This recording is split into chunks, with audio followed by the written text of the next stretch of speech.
on. Mark McCutcheon is a tax law specialist. Mark, good afternoon.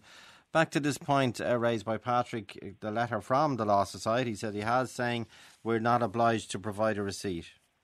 Well, Joe, just on Patrick's concerns, the question of whether the solicitor has to legally provide a receipt is, I suppose, secondary to, I think, what Patrick's main concerns are, is that he kept repeating that he needed a receipt from the point of view of his accounts. That's, strictly speaking, not necessarily the case.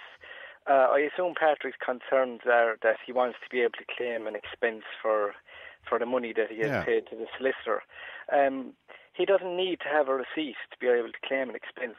If he's in possession of a valid VAT invoice and he has records which demonstrates that he's made the payment, then that should satisfy the Revenue Commissioners.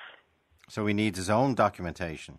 Well, if he can demonstrate that he has made the payment and he has received a valid VAT invoice from the solicitor, the combination of the two will be satisfactory in order for Patrick to claim an expense against his taxes.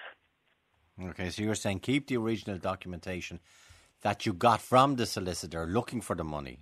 Yes, that would be the valid VAT invoice, I assume. Okay, and even though it's not marked paid, even though Patrick paid it, but the solicitor won't give him a piece of paper to say he paid it, you're saying it's still valid? It is valid where Patrick is able to show through his own paper trail that he has made the payment. All right. And just on your last caller, okay, the last caller was speaking about the non-principal private residence tax.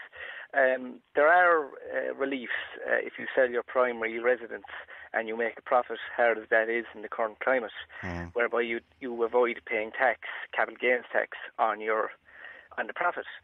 I think that some of those reliefs, whereby you're abroad working for a period of time or away from your primary residence, working in Ireland for a period of time, I think that there may be a possibility that those deeming laws would actually apply to the non-principal private residence tax. In other words, if you're away, you might not be obliged. If you're away for a certain period of time, the law acts to treat that period of absence as being a period of occupation. So if you're deemed in law to be occupying the residence, how could the house be deemed not your primary residence? Is anyone going to take that to court?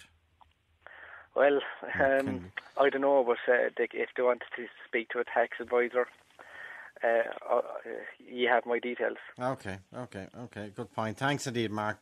Thanks indeed, Pat. Mark McCutcheon was right, the tax consultant, when he called us there. He said there's no requirement under VAT regulations for a VAT-registered person to issue a VAT invoice to another VAT-registered person. There is a requirement to issue an invoice, but there's no obligation under VAT regulations to issue a receipt. So, in other words, the point is, which Mark made, once you have the invoice and your books show that it was paid, that means you can reclaim the VAT. But there's no obligation under VAT regulations to issue a receipt. And again, we have a letter from the Law Society saying no solicitor is under any obligation to issue a receipt. But you would have thought the law is both written and there's